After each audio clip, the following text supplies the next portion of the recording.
Hola, ¿qué tal? Pues ya es viernes, les pido perdón por el look, estoy con una infección en la nariz cutánea y bueno, así están las cosas. De este viernes hay varias cosas que me gustaría reflexionar, que reflexionemos juntos.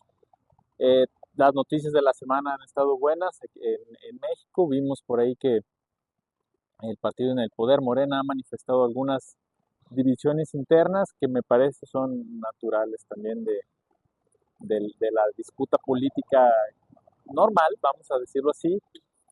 La menos importante me parece que es la cuestión con Gerardo Fernández Noroña, que se le prometió un cargo y ahora ya no se le quiere dar, y él estuvo que sí, que no lo acepto, que es una traición, y al final lo aceptó.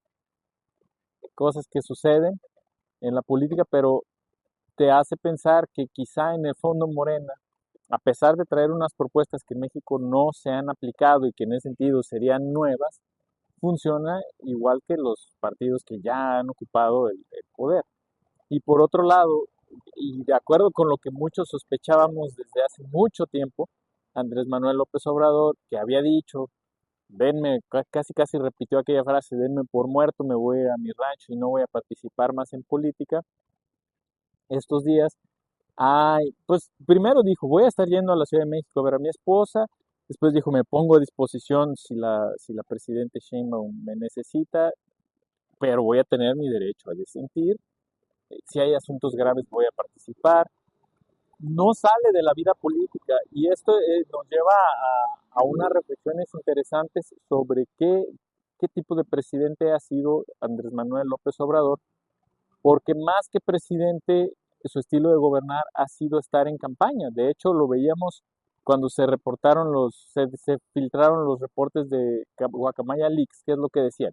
Hace la mañanera en la mañana, descansa un rato y después descansa toda la tarde, por su edad y por muchas otras cosas, pero otros presidentes pues tenían una agenda que por lo menos tenía reuniones con su bancada de legisladores o con gobernadores o con sus secretarios federales. López Obrador lo manejó más como, ok, va a lo mejor por llamadas, por mensajes o delegando en algunos asesores, voy a ver todos esos asuntos, pero lo mío es estar frente a la cámara, frente al público, dando mensajes como si estuviera en campaña, mientras los fines de semana, ahí sí él salía, inauguraba obras, viajaba y veía al público como nuevamente si estuviera en campaña.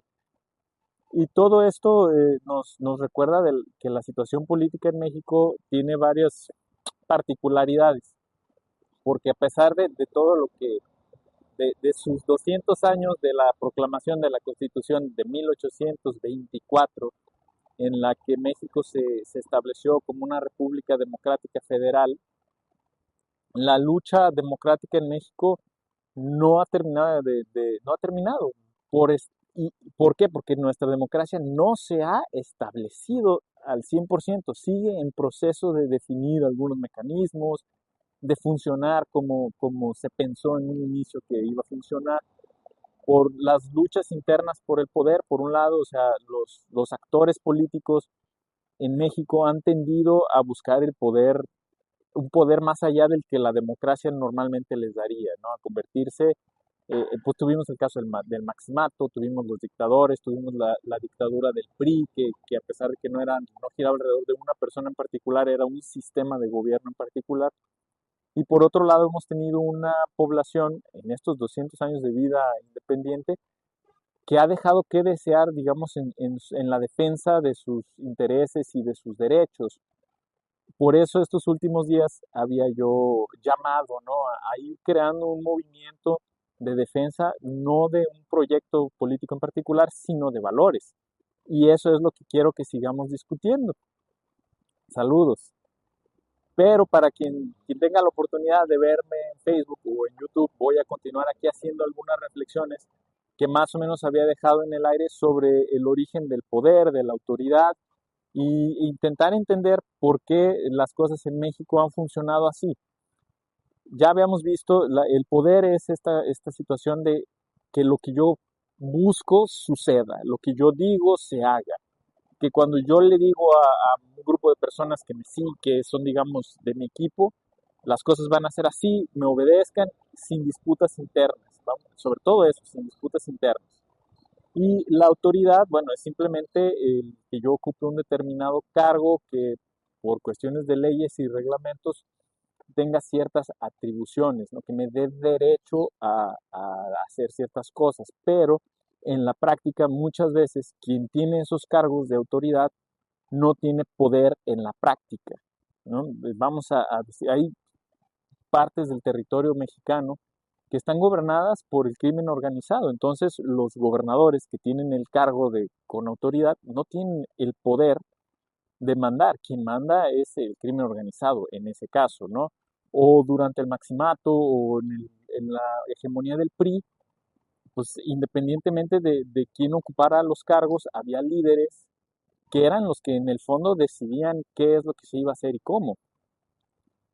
Esto ha llevado a que México esté siempre en una revuelta interna, como dicen por ahí, de río revuelto, ganancia de pescadores. Bueno, México continúa siendo en cierta medida un río revuelto en el que el mejor pescador es el que se va a quedar con la mejor parte y esto sigue en ciertos ámbitos la ley del más fuerte y una lucha por el poder que vemos ahorita en México, por ejemplo, con Claudia Sheinbaum, está en un momento de decisiones que no sabemos qué consecuencias vayan a tener, porque López Obrador estableció la revocación de mandato a los 2 años del gobierno de un presidente en particular, de cualquier presidente, vaya.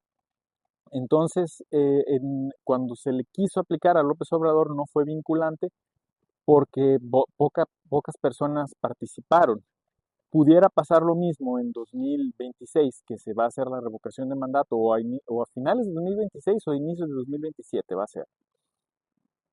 Pudiera pasar lo mismo, poca participación, pero aquí hay dos observaciones. Número uno, el propio López Obrador y Morena pidieron que se bajara el número de personas que tienen que participar para que sea vinculante. Y número dos, la popularidad de Morena no gira alrededor de Sheinbaum, gira alrededor de López Obrador. Entonces, si Sheinbaum no se comporta de la manera que le agrade a López Obrador, él va a poder movilizar a las bases de Morena mucho más de lo que ella va a podría, vaya, para una eventual revocación del mandato de Sheinbaum y aumentar las aguas revueltas de México, ¿no? Eso, por un lado, la oposición puede decir, bueno, de eso vivimos, de la división de Morena, pues eso nos beneficia, tanto Noroña como Sheinbaum, López Obrador, que ellos no actúen de manera sólida y unida nos beneficia.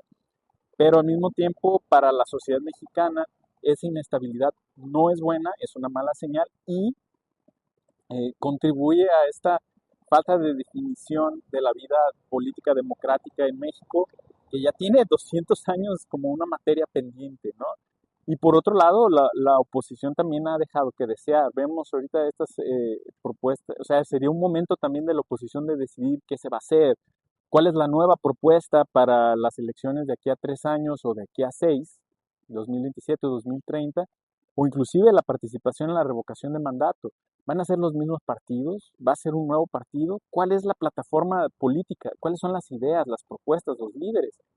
Siguen en una indefinición que es peligrosa porque, por un lado, si no, se, si no llegan a proponer algo sólido y atractivo, se va a consolidar el dominio de Morena. Y también es un terreno abierto para que surjan otro tipo de líderes que pudieran ser todavía peores o como digo, que no surja nada.